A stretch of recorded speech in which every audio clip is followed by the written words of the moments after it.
bisa mewawancara Bapak sebagai pimpinan kepala sekolah SMK Negeri Cijabe dalam kaitan tentang pengambilan keputusan Pak. Ada mohon Bapak diluangkan waktunya supaya komunikasi ini berjalan. Bapak siapa ya? Bapak, selama ini bagaimana Bapak dapat mengidentifikasi kasus-kasus yang merupakan dilema etika atau rujukan moral yang ada di sekolah SMK Jambi yang Bapak pimpin? Ya, itu fungsi dari pengawasan kepala sekolah.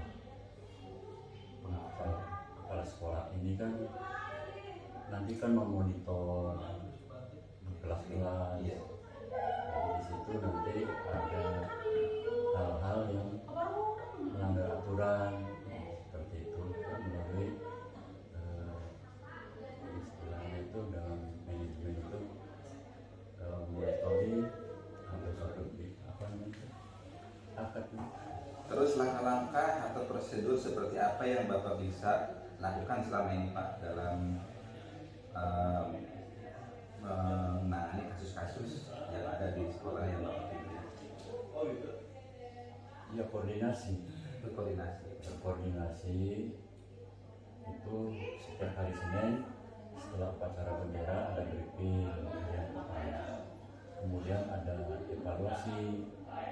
Ya, setahu ini gejala-gejala umum, tapi kalau gejalanya itu personal itu pemecahannya win-win solution.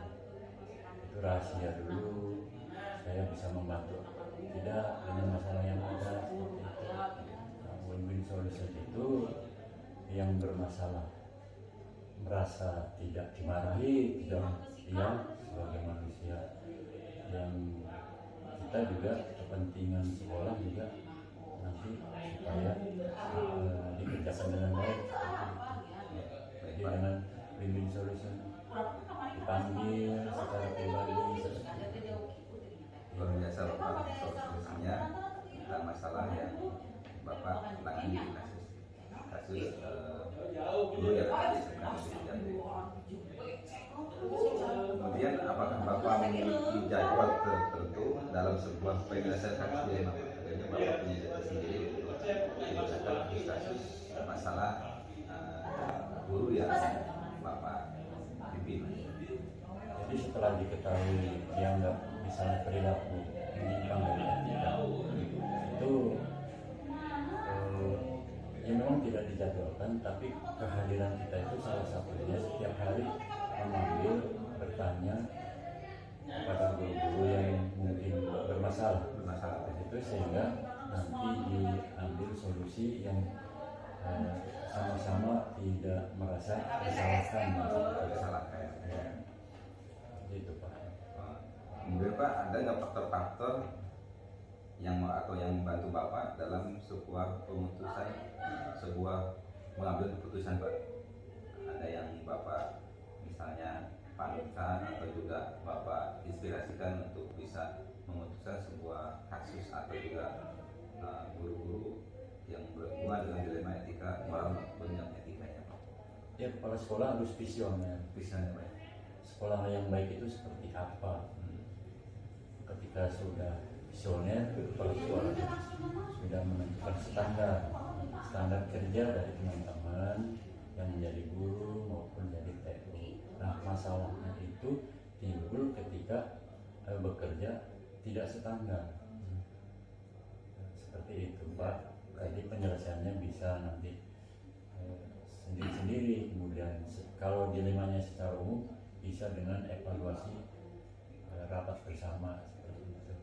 Jadi setiap kegiatan atau semua sebelum Bapak memutuskan itu, Bapak mengadakan musyawarah dulu supaya ada komitmen.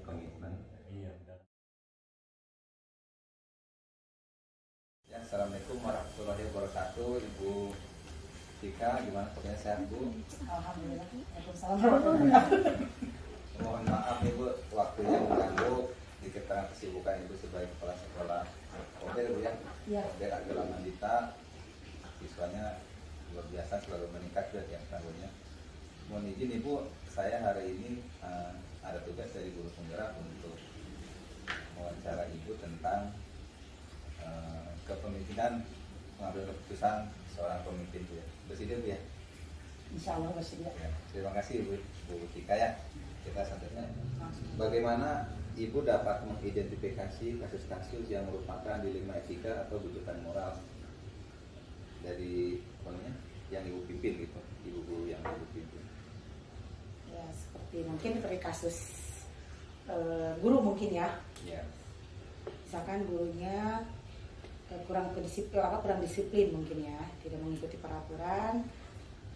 Jadi tindakannya saya emang harus bertindak dengan cara pertama ngasih pengenalan dulu keseluruhan gitu kan. Saya biasanya ada briefing gitu kan untuk keseluruhan. Nah kalau misalkan guru itu masih saja gitu kan tidak mengikuti aturan yang ada di sekolah, mungkin saya akan ada tindakan yang ngasih peringatan seperti itu secara pribadi atau langsung gitu kan, memanggilnya. Ya. Terus sudahkah ada langkah-langkah atau prosedur seperti apa yang biasa Ibu lakukan selama ini dalam sebelum mengambil keputusan? Ya langkah-langkahnya pertama kita ngasih peringatan dulu, intinya gitu, itu ngobrol dulu gitu kan, maksudnya kita mengikuti dulu gitu kan. Terus ditanya kembali kepada beliau yang bersangkutan apakah beliau siap atau tidaknya gitu mengikuti aturan yang ada di sekolah ini. Kalau misalkan siap tolong ubah gitu kan, beliau harus mengikuti aturan yang ada. Kalau tidak siap ya saya kasih tindakan dengan cara ya mungkin tindakannya akhir dengan cara mengeluarkan saja langsung gitu kan, karena kan udah dikasih peringatan gitu. Terus hal-hal apa saja yang selama ini Ibu anggap efektif dalam pengambilan keputusan pada kasus-kasus dilema etika tadi?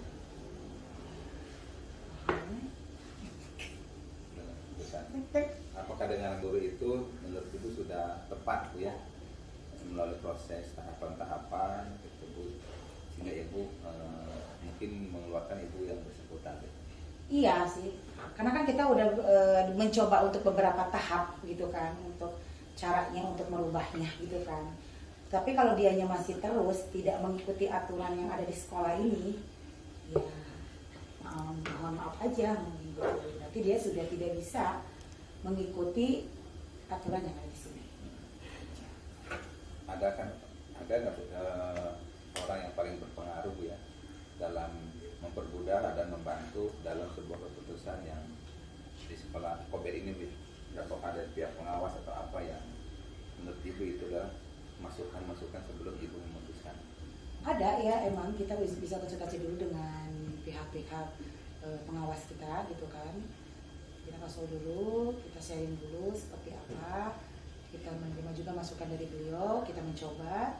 Kalau misalkan sang guru itu misalkan bisa mengikuti, ya kita masih ngasih kebijakan. Tapi kalau misalkan sudah tidak bisa, ya itu emang harus kita tindakan terakhir itu yaitu kita mengeluarkannya secara baik-baik. Baik.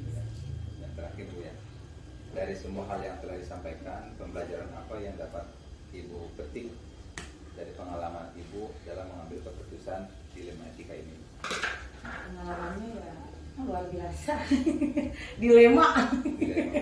dilema karena kan kita juga dengan perasaan juga gitu kan, setidaknya gitu. Dilema sih yang paling penting.